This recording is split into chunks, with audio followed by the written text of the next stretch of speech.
In this third segment on Chapter 18, we ask a question: when does a goods no longer remain a goods? Well, when it's permanently attached to the real estate, such as when the owner screws down a bookshelf from IKEA, he screws it to the wall, he fixes it, it is now a fixture. Selling the house by deed would convey the affixed bookshelf.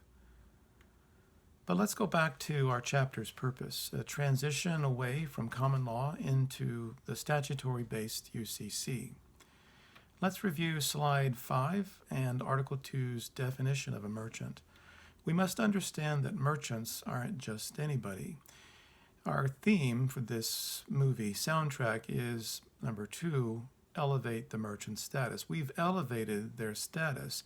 We require more of them because they are more an expert as they were in older days.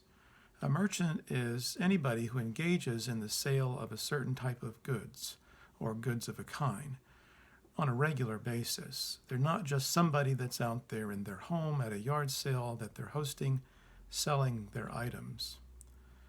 A quick question, by the way: what law would control the sale of my items in my yard sale? That would not be Article 2 of the Uniform Commercial Code, because those items aren't, even though they're movable, they're not technically goods because you're not a merchant. The controlling law would be what we've learned in the past, the common law. On slide 6, I want to mention in passing that we're studying Article 2, sales of good, and in that study, we're also considering Article 2A, leases of goods. Leases of goods applies and reads the same as Article 2, sales of goods. So if you look at the two side by side, they're identical except for a few areas. And as we're studying Article 2, goods, we're also by indirect comparison studying Article 2A on leases of goods. So we have no need to lecture on Article 2A. And generally speaking, I don't ask questions or even get into those issues on any project under Article 2A. Recall our chapter's topic. Remember, it was transition. Our next discussion compares how the two, common law and the UCC, are different.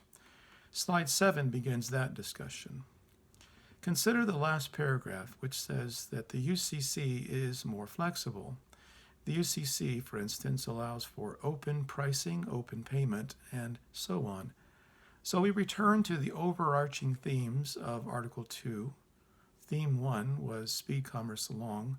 Theme 2, elevate the merchant status.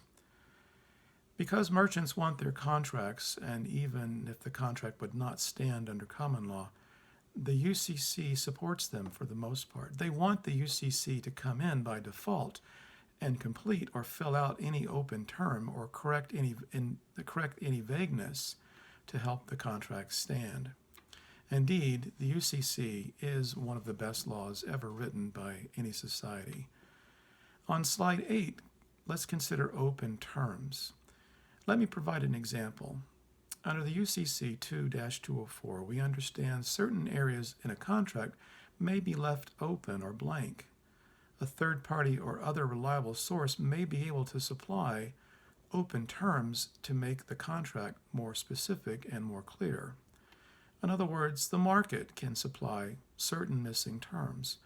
So, though the contract is indefinite and would fail under common law, the UCC by default keeps the contract enforceable.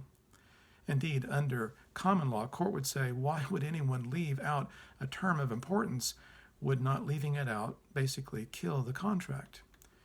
Not really, if we can show where the meeting of the minds would have happened. In other words, if there's a reasonable inference that a court can make under the UCC, we're going to make that. A reasonable basis for the court to grant a remedy. If it happens, if it's there, then the court will basically support that contract.